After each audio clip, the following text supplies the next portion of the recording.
This is Flashpoint Show, a segment of your favorite channel here on YouTube, Trackmine TV. This is where we have real, candid, and transparent conversations that are meant to encourage you, motivate you, and even challenge you as an individual. Now, today we are talking Christian and politics. This is one of the things that will cause drama, will cause a lot of discussions and a lot of debates among Christians. But is there a way that we can be involved in politics as Christians in a good and a way that you're able to serve the community? To help me answer some of these questions related to politics and Christianity, I'm joined by an amazing guest by the name Ngatia Muhoya, who is going to help us navigate through these questions and through this topic. Welcome, Ngatia. Thank you very much. As has been said, my name is Ngatia Muhoya. Yes. I'm currently 24 years old. All right. And I'm passionate about leadership, passionate about entrepreneurship. Okay. And that's led me to go into very many ventures, which we'll get into. Okay. But thank you. So, do you have an English name? No, so what happened is, my parents were not expecting twins. I'm a twin. Okay. So what happened is, when we were born, they were like, oh, there are two of them. Mm-hmm. We can't afford an English name. Okay. Yeah. The other one has an English name. No, they couldn't afford it. It's just Kikuyu. Yeah. I found that Kikuyu. Interesting. Yeah. That is quite unique and interesting. Yeah. Yeah, Karibu. You had a good weekend. Yeah, good weekend. And How you're about ready you? for this. Yeah, for sure. Karibu sana. Now, Millennial speak. Where did you start? Interesting question. Yeah. So, they say, there's a saying in the world, I guess, that says, you find your destiny when you're running away from it. Okay. So, I started off by doing law. I did law for 2 years at Strathmore. Mm-hmm. And I realized that there was a lot of good things in law in terms of our legislation, our constitution, even though it's now, there's a debate going on whether we should change it or not. Mm-hmm. So, I realized that our laws are not the problem in Kenya. Okay. So we're actually over-legislated. Mm-hmm. We have laws for everything. Mm-hmm. Now there are even laws on digital tax and so on. Exactly. So I realized that the problem was our attitudes, our mentality. Okay. And so I decided to do psychology. Mm-hmm. So I recently finished about 2 months ago. Congratulations. And during my time at USIU doing psychology, I started having conversations with some of my friends. Okay. And we were discussing then in 2017, right before the general elections, we're discussing politics and who might win, who might lose, who's going to be the president and so on. And I realized I was quite apathetic. My friends were also apathetic. Mm-hmm. And, that's having a don't care attitude, having a very, removed perspective from it. Like it's happening there, but it doesn't affect me. Okay. And a lot of young people, I feel, used to share this sentiment. Right now, people are beginning to awaken to a political consciousness that is higher and more involved. Okay. But back then, it was, every time you open the news, there's a corruption story. Every time you look at the newspaper, there's, something negative about politics. Yeah. So I thought to myself, is this what all young people think? Mm-hmm. Surely I can't be the only one who's grappling with this issue. Mm-hmm. So we got a crew from KBC. We went to Uhuru Park, went to University of Nairobi. We started asking young people at random on the streets, at the university campus, on questions about politics, about negative ethnicity and voting, about women and leadership. And we realized that young people, given the opportunity, actually have a lot to say. And that's when we thought, how do we amplify these voices so that the people who need to hear them, hear them. Mm-hmm. And that's how we came up with Millennial Speak. Okay. We started off by doing public participation events. Mm-hmm. So the public participation events were done at universities, social halls, and so on. Mm-hmm. And we engaged about 1,200 young people. Okay. We had leaders there in the business realm, in the political realm, in the civil society realm. Mm-hmm. And really what made us different, and I think what attracted young people, is that we told the leaders, you're not coming to talk to us. You're coming to listen and to respond to our questions. Nice. Because at the end of the day, the most dilapidated office is the office of the citizen. Okay. Because we don't really understand the power that we have as citizens. We don't understand the power that our vote has. our decisions have. And yeah, that's the genesis of Millennial Speak. Okay. Yeah. Then to Bongos came in. Yeah, so then after the public participation events, we thought, how do we do this across the country? Because we identified a need that there's a gap actually between decision makers and young people. So we came up with our first website, which was to Bongos and it was quite an interesting adventure because we got a lot of attention for it. Some politicians were even interested in buying it. So, we thought, okay, maybe they're seeing something we're not seeing. Yeah. So we thought, how do we turn this into a business, but a socially responsible business at the same time? So that's when we thought of creating a platform, a digital platform, through an app for young people to engage their leaders. So that's what we did. That's what we're currently doing. It's called Badiliko, and we'll probably release it sometime towards the end of this year. But it's something that's been in the works since then, and I believe that it will be a game changer for Kenya, simply because it will give young people a voice and help them be understood, and also give them accurate information on the political, social, and economic landscape. Okay, so you are like in the middle of it. Like there's the politicians and there's the citizens. Now there's Bongos here. Yeah, Badiliko now. Right now. Yeah, so I'd say we're at that cross section. It's an interesting space to be in because we're not apolitical. We're not supporting any particular candidate.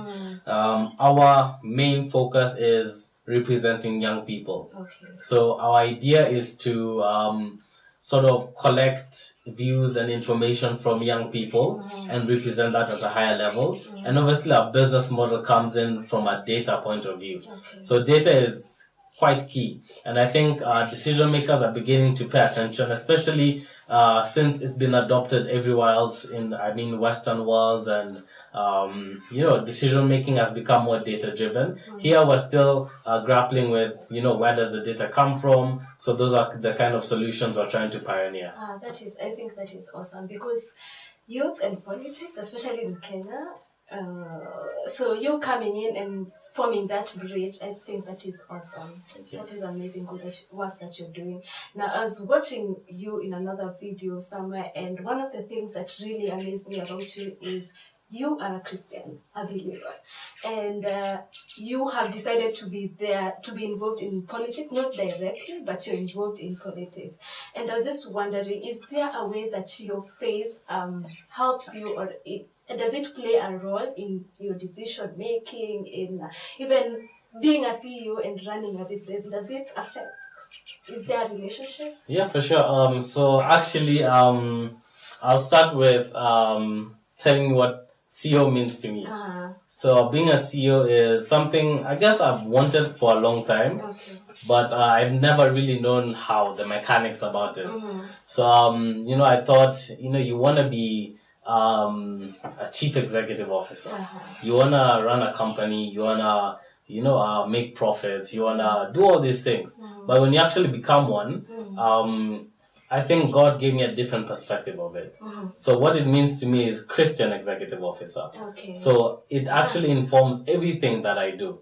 And from a very young age, I think one of my good mentors, a guy called Dr. Louise, one of my professors back at Strathmore, told me that anger is something that can either take you straight to hell or straight to heaven.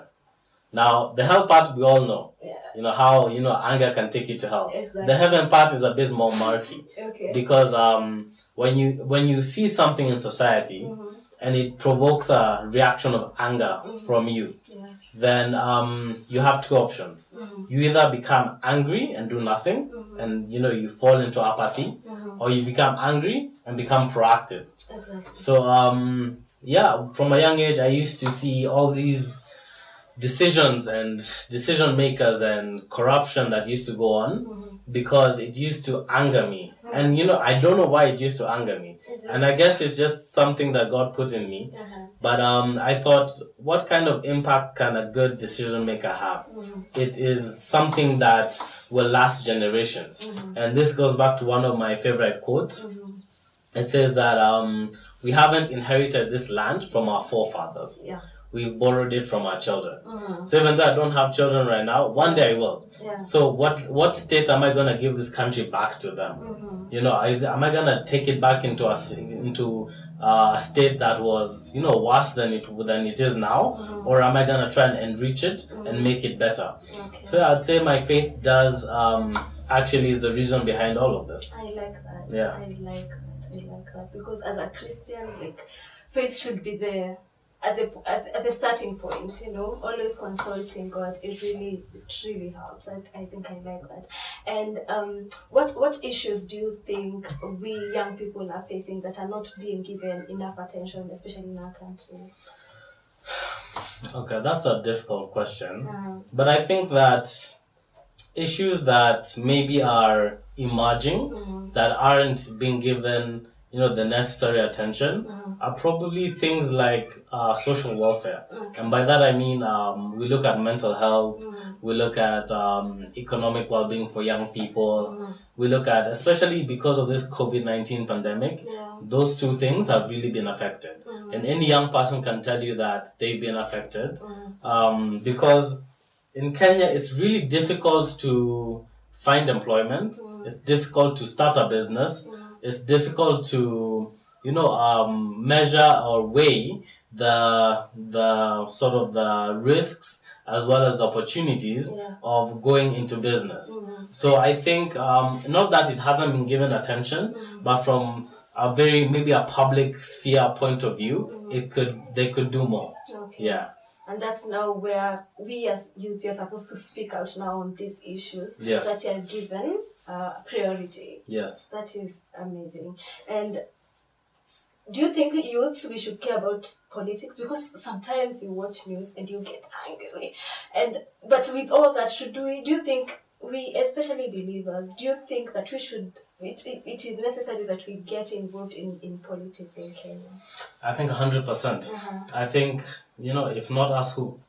Because we leave it to politicians who will, you know, run us down. They'll run down the economy, the country, the counties.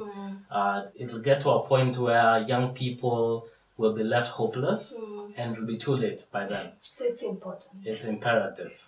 Now that you're speaking about leaders and politics, there's something I was reading and I came across a statement that one of the most difficult surgery is separating politicians and the seat. And just, you don't have to be so deep about it, but is there, what is it about politics and the seat? And can we conclude that our leaders are facing maybe an identity crisis, and that is why I don't want to leave this seat because there's an identity that it gives me? Yeah. So that's a really good question. You told me not to be deep, but I'll go a bit under the surface. So there's this quote I actually really like. It says that it's not power that corrupts, it's fear. Right. So the fear of the loss of power corrupts those who wield it, and the fear of the scourge of power corrupts those who are subject to it. That's deep. Yeah, so I think these guys are just really afraid of losing power, and even us who are not in power are afraid of what they will do with power. So there's this mentality of fear that goes round, and so we end up stealing to, you know, have more so that we can, you know, survive. But really, we don't think that if we give more, if we do our jobs better, then we'll have a better country, we'll have better infrastructure, better healthcare, more jobs for young people. We'll have, you know, an economy that is thriving. And really, I don't think that young people care about politics. I think they care about development. And I've said this before because if you talk to young people, really they want to see, what are you going to do for me? You know, what, as a citizen, are you going to improve my livelihood? Are you going to improve my, you know, my country, my county, my constituency, my ward, my homestead? What are you going to do? And I think that's what politicians have failed time and again to actually vocalize and verbalize. It's like, I have all these things that I need done, so if I give you that power, will you do these things? That's what we care about. That is amazing. And something else. I was just the other day. I was having. I'm not a political person. I think I need to get involved in millennial speak because I'm not into politics. But I was just listening to people speak, and they were just saying believers, even if they are asking for to be put in positions, once they get there, they change. From your perspective, do you think that it's possible to be involved in politics, but you still stand for what you believe in? This I can't do this because this is what I believe in. Do you think that I can be into politics but still maintain my character as a person? Yeah, for sure. I think we may not have very many examples, but there are some examples. So if we get into Christianity and politics, I do believe that it is possible that the young people, old people who are believers and they enter into positions of power can maintain integrity. I mean, it's not all doom and gloom. I mean, our country is running. It is peaceful. It is our economy is not flatlined. You know, we're not running around looting. So there are some people doing good work somewhere. It's just that most of them are not recognized. They're not amplified. And character and integrity are imperative to actually maintaining a good moral order in society. So, you know, there's a saying that, you know, our leaders are a reflection of the society we live in. Yes. Yeah. And I think that as true as that is, it shouldn't be the case. Leaders should be the ones who take you somewhere you've never gone to. Leaders should be above society and should have the vision to actually guide society into places that society hasn't been before. And this could be places, I mean, depending on the leader, it could be a bad place or a good place. But this is where we need discernment and judgment to actually begin to elect good leaders who will take us to these places. Okay. And what are some of the challenges you faced being in the middle of all this? What are the challenges that you've faced as a person? So, the challenges they're numerous. So I'll pick on 2 or 3. Yeah. I'd say the first one is, I'd say patronage. So young people really face a lot of patronage in society. You meet, you have a good idea, you go to an investor or you go to someone who is in a position to help you. I mean, they'll look at you and be like, what is this young person trying to do, Yeah. And I guess all of us face this at some point in our lives, in our careers. So it's not really about the people that ignore you, or that tolerate you. It's the people that accept you. And I'd say for every maybe 10 doors you knock, one of them will open, and you'll find someone who's willing to help you. Yeah. And I guess the second thing is finances, because as young people we're limited in resources. So we actually need people who believe in our visions to finance it, to invest in it, and not to shy away from change and an agenda of change. Because I think when you begin to speak an agenda of change, people begin to become shy about their resources, because they think, is this even possible? Because it's young people who hold the mantle to take us into the future.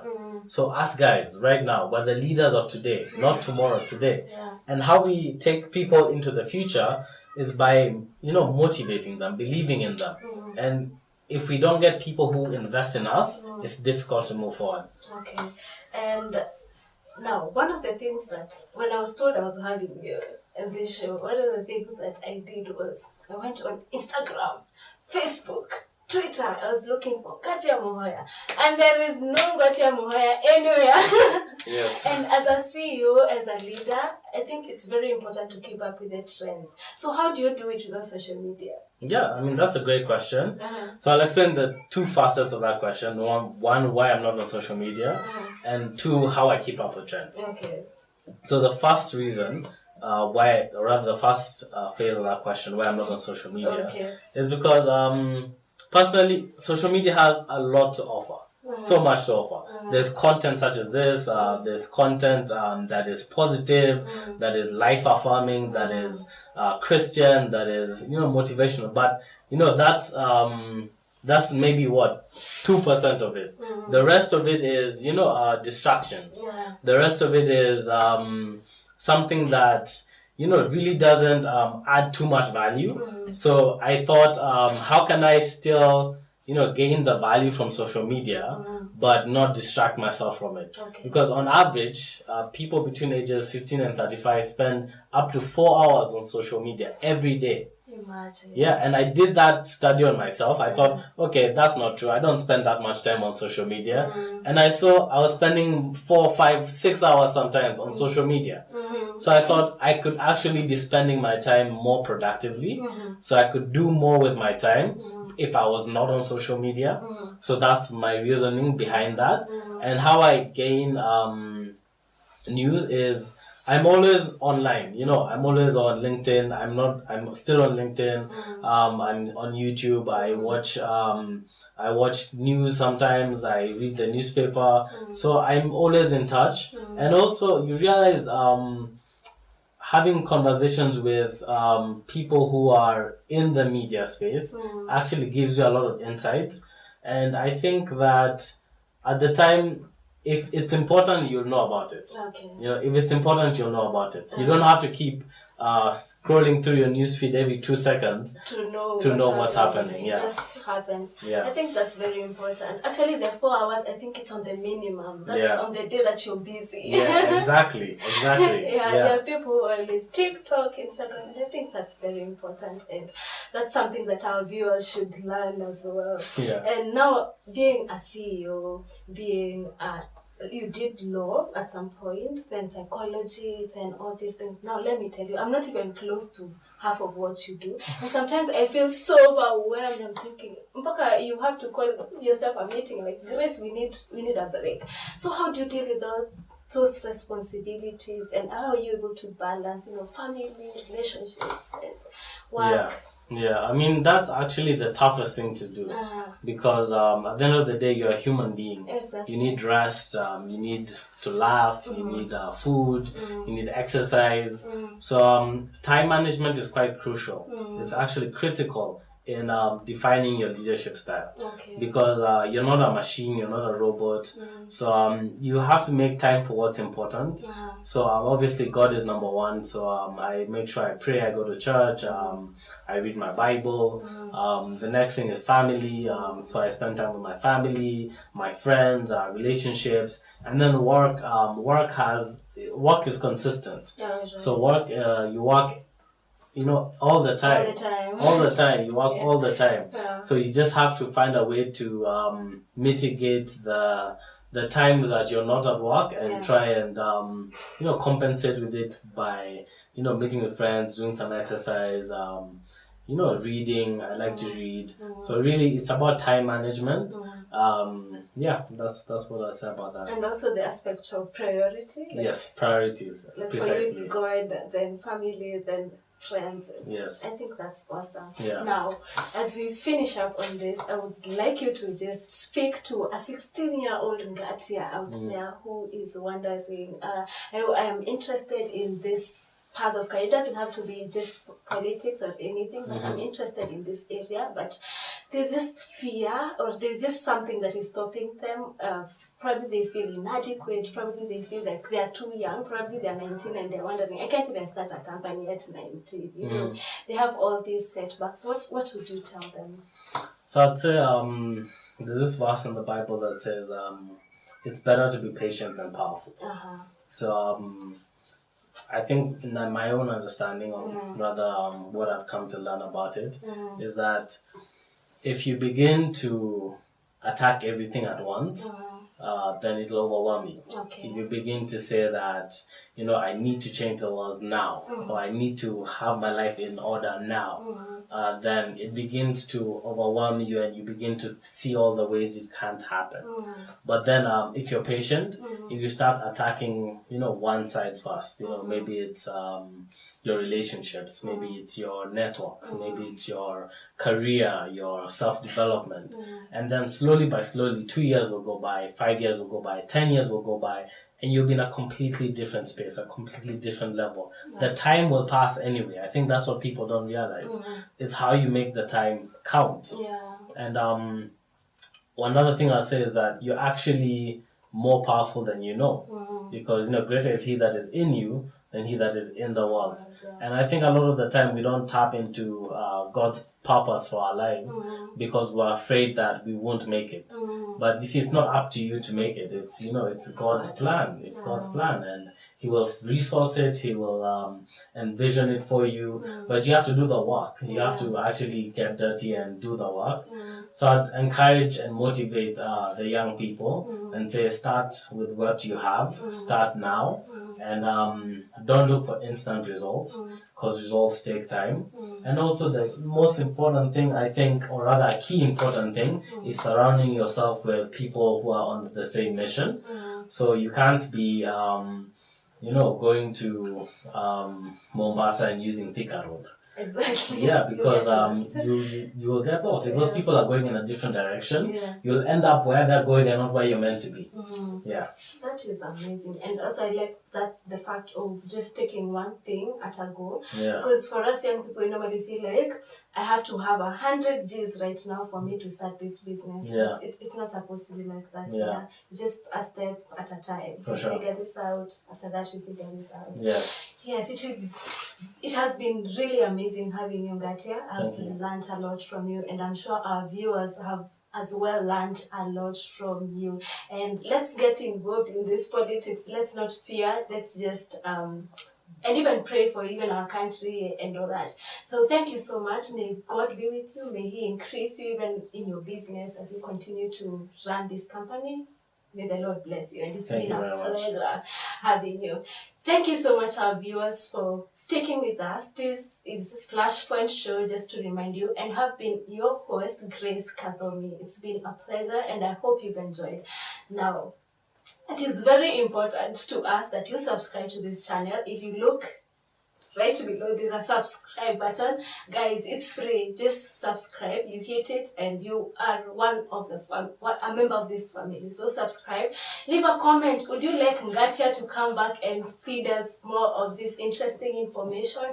Or are there things that he has not or we've not spoken about in this show and you would like them to be spoken about? Let us know in the comment section. Thank you so much. Keep it Trackmind TV, and we love you so much.